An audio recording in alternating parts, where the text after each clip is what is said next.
Inilah bencana yang paling ditakuti di negara ini.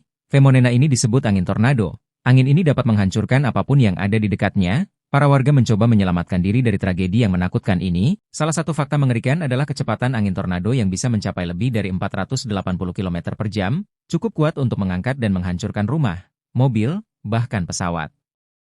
Di Tornado Alley, wilayah yang meliputi Texas, Oklahoma, Kansas, dan Nebraska, tornado bisa terjadi dengan sangat cepat dan tiba-tiba, meninggalkan kehancuran dalam hitungan menit.